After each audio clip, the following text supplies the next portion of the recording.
In the Grand Theater of Gore, a new production is about to unfold, a macabre ballet that will push the boundaries of human endurance and leave an indelible mark on the annals of terror. Prepare for a journey into the darkest recesses of the human psyche, where blood and artistry converge in a gruesome spectacle. Overture.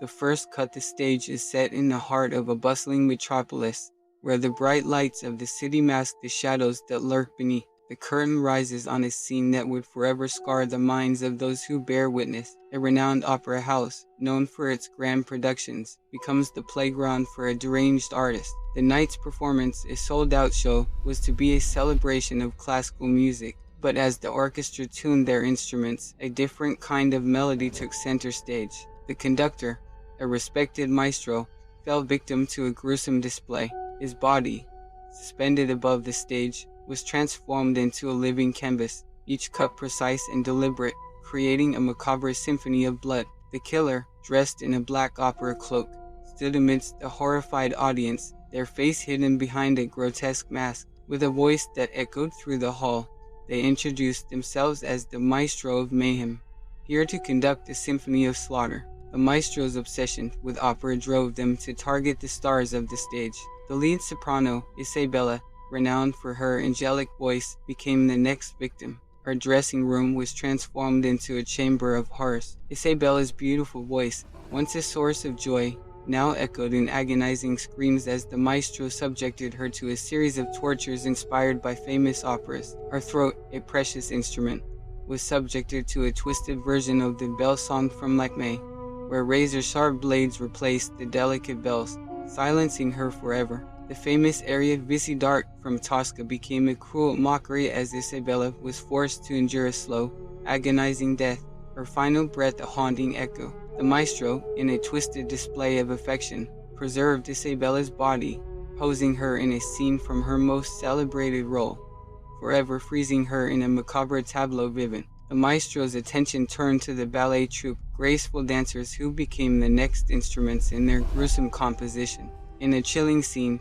the dancers were forced to perform a macabre ballet, their movements dictated by the maestro's commands. As the orchestra played a haunting melody, the dancers, bound and controlled by the maestro's devices, moved in perfect synchronization.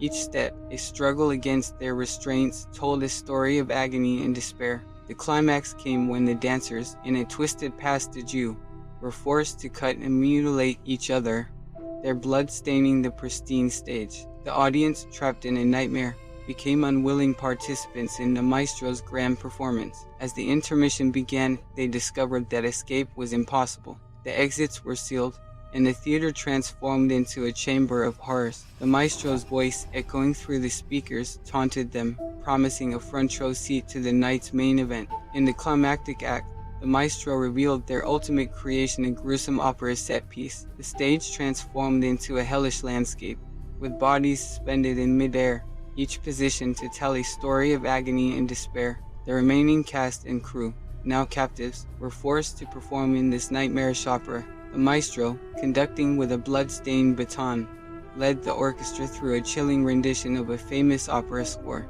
As the music swelled, the captives sang, their voices a haunting chorus of pain. The finale reached its peak as the captives, in a desperate act of defiance, turned on their captor. In a bloody struggle, the maestro, overpowered by their victims, met a gruesome end, becoming the final addition to their own macabre masterpiece. The theater, once a place of beauty, now stood as a testament to the darkest depths of human creativity. The aftermath of the blood opera became an infamous chapter in the city's history. The theater, now a haunted monument, stood as a grim reminder of the night's events. The survivors, scarred but resilient, shared their stories, becoming a cautionary tale for the world. The maestro's identity, revealed as a once celebrated composer, shocked the art world. Their descent into madness became a subject of fascination and horror, inspiring a new wave of dark artistic expression. The line between art and atrocity, blurred beyond recognition, left an indelible mark on the cultural landscape. In this gruesome tale, the theater of Gore becomes a metaphor for the extremes of human creativity, where beauty and brutality collide in a symphony of slaughter. Prepare for the final curtain call, as the blood opera's legacy echoes through the annals of terror, forever haunting the imaginations of those who dare to listen. And so, the legacy of the blood opera killer continues to haunt the city, its residents forever marked by the gruesome spectacle they witnessed. But the tale does not end here, for the seeds of darkness have taken root, ready to sprout in new and terrifying ways. In the aftermath of the theater massacre, a cult emerged, worshipping the maestro's twisted vision. The disciples of mayhem, a group of deranged individuals, sought to continue the maestro's bloody opera. Led by a charismatic figure known as the conductor, they embarked on a mission to create their own macabre performances. The conductor, a former student of the maestro, took the art of murder to new heights. He recruited individuals with unique skills, each bringing their own brand of terror to the stage. The disciples targeted those who they believed represented the decay of modern society, from corrupt politicians to social media influencers. A local politician, known for his deceitful ways, became the disciples' first victim. The conductor, in a twisted display of justice, orchestrated a public execution in the town square. The politician, bound and gagged, was forced to participate in a grotesque opera, his screams drowned out by the choir of the disciples. The performance reached its crescendo as the politician's body was subjected to a series of tortures, each representing a scene from his political career. His lies and manipulations were literally branded onto his flesh, and his final act was a public confession, extracted through unimaginable pain. The disciples turned their attention to the world of social media, where they found their next muse. A popular influencer, known for her glamorous lifestyle, became the star of their next production. The conductor, in a disturbing twist, created a live-streamed event, inviting her followers to witness the dark side of fame. The influencer, lured to an abandoned studio, found herself in a nightmarish set designed to mimic her online persona. The disciples, dressed as her followers, subjected her to a series of brutal acts, each representing a comment or like, turning her digital world into a physical torture chamber. As the live stream reached its peak, the disciples revealed their true art in gruesome transformation.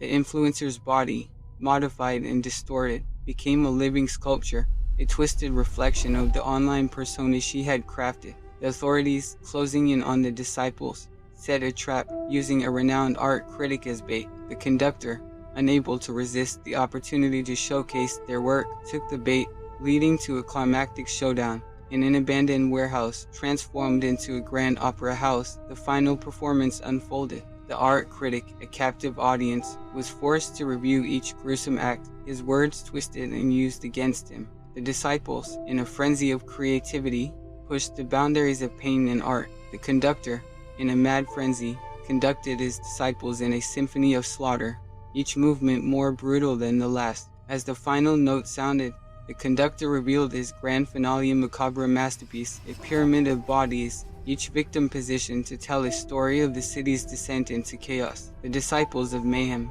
in their pursuit of artistic expression, had pushed the boundaries of sanity and morality. The survivors, scarred but resilient, became the living testament to the power of art, both as a force for beauty and destruction. The city, forever changed by the maestro and his disciples, found solace in the creation of memorials, where art served as a means of healing and remembrance. The story of the blood opera and its disciples became a cautionary tale, inspiring artists to explore the fine line between creativity and madness. In this dark narrative, the theater of Gore becomes a reflection of society's ills, where the performers and the audience alike are entangled in a gruesome ballet, leaving an indelible mark on the psyche of all who dare to witness. As the sun rose on a city scarred by the disciples' reign of terror, a new chapter began. The story of the blood opera and its disciples became an urban legend, a cautionary tale whispered in the shadows. The survivors, once victims, emerged as symbols of resilience, their stories inspiring a movement for change. The city, in an act of defiance and healing, transformed the sites of tragedy into monuments of art.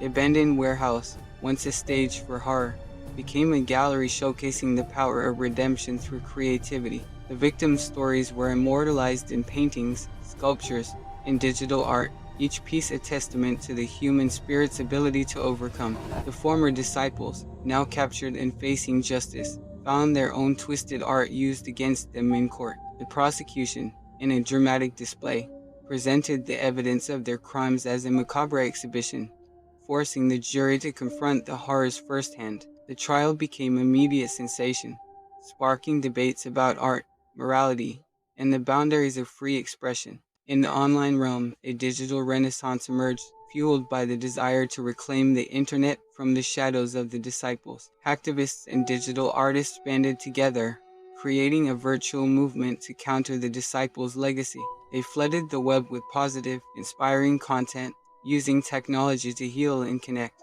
A new generation of artists, inspired by the tragedy, pushed the boundaries of digital art, creating immersive experiences that celebrated life and humanity. Their virtual exhibitions attracted a global audience, offering a safe haven for expression and a platform for change. Years later, on the anniversary of the Blood Opera's first performance, the city hosted a grand event, a celebration of art's power to heal and unite. The survivors, now advocates for change, took center stage, sharing their journeys and the lessons learned. The night sky lit up with a spectacular light show, each beam representing a life touched by the tragedy. The final act, a collaborative performance, brought together artists from various disciplines. Dancers, musicians, and digital creators united to tell a story of rebirth and resilience. The performance culminated in a breathtaking finale, where the audience became part of the art, their voices rising as one, declaring a new era of hope and creativity. In this epic tale, the theater of Gore becomes a metaphor for the human condition, where darkness and light battle for supremacy. The Blood Opera and its disciples, though agents of horror, inadvertently sparked a revolution of art and self-expression, leaving an enduring legacy that continues to shape the cultural landscape. Let this story serve as a reminder that even in the face of unspeakable evil, the human spirit can rise, creating beauty from ashes and forging a path toward a brighter, more compassionate future. The curtain falls, but the show must go on, forever echoing the lessons learned in the theater of Gore.